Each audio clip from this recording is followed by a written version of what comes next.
Hi, my name is Joel Skipper, and today we're going to talk about sexual energy. Sexual energy is very, very powerful. There's a lot of talk about, when people talk about sexual meditations, they think about Tantra and all that. But Tantra is very misunderstood. Very misunderstood. People think Tantra is, sexual positions and all that other stuff, but actually it's not. Tantra is actually 112 meditations for enlightenment. So there's probably about 6 or so in there that are about sex or sexual in nature. But Tantra in general is not about sex. It's about enlightenment. It's about, building your consciousness and your awareness. But this is totally different. Your sexual energy is energy that, of course, is generated by your sexual organs. Now, a lot of people have a lot of problems, with this. And, learning how to feel your sexual energy is probably about the easiest type of energy to be able to feel, because it's very thick. It's very pronounced, as you might say. Very easy to feel. So, since it is easy to feel, it's also easy to manipulate.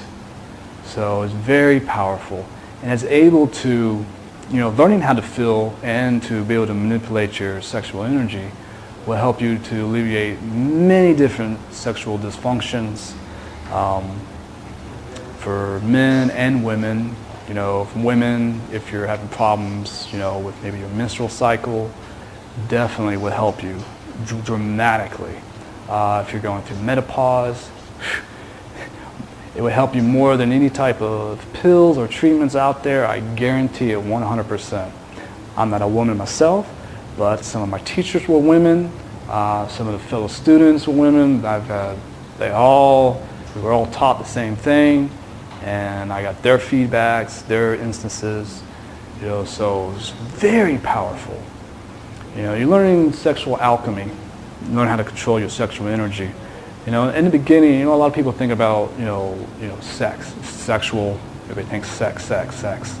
Well, that's 2 people, and I will be teaching the sexual alchemy with dual. It's called dual cultivation. But first, you have to learn single cultivation. You'll never get to two people sexual alchemy without mastering single cultivation. You being able to feel your energy and be able to move it. Okay, you have to master that first to be able to do it.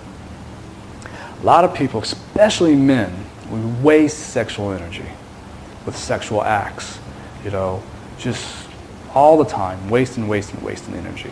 If you're not making babies, and that's not your intention, is to make babies, you're wasting your time if you're ejaculating. You're wasting your energy, just blowing it right out, so to say, excuse the pun. But you're wasting it. You got to think about it. This is the most powerful substance. This is what we create life with. We are never more powerful than we are when we're creating life.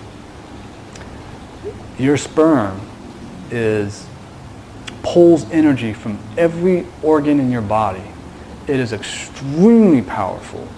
And every time you ejaculate without the intention of making a baby, creating life, you're wasting it. And there's ways, and I'm not saying, don't have sex. I'm not saying don't make love, or don't, you have to give up, having that type of pleasure. No, not at all. Actually, learning how to do this will increase the amount of pleasure that you experience dramatically, so much that you can't even imagine. You're missing out. By not learning this stuff, but not knowing how to do it, you are missing out on pleasures and ecstasy that will drive you wild. Honestly, I'm telling you. You don't know because you haven't experienced. I remember before I learned how to do this, and now, and the difference is so dramatic, you can't even think of it. So, what you're going to learn how to do is to pull your sexual energy up up your back channel, all the way up to your head, and circulate it down. It's very powerful, and it's the basis to be able to, I don't know if you heard this before, but most people think, especially men, that ejaculating is the same thing as having an orgasm. Well, it's not. They happen so close together that people just assume that it is, but it's not. It's actually different. Ejaculating is actually releasing the fluid. The orgasm is actually the energy exploding in your sexual energy. Most of the times people associate it with the prostate gland pulsating. But that's from the release of the liquid, the sperm. But actually what happens is energy is collected and collected. When energy is pushed and pushed and pushed and packed, boom, it explodes. And that is the orgasm. Now think about it. Think about what I just said. Energy, when it is packed and pushed, it will explode. So do you have to just do it in your sexual organs? Could you do it in your kidneys, your heart, your liver, other parts of your body, maybe outside your body? Now we're thinking. Now we're using our imagination. This is a very exciting subject, and one that will expand your horizons more than what you ever thought possible.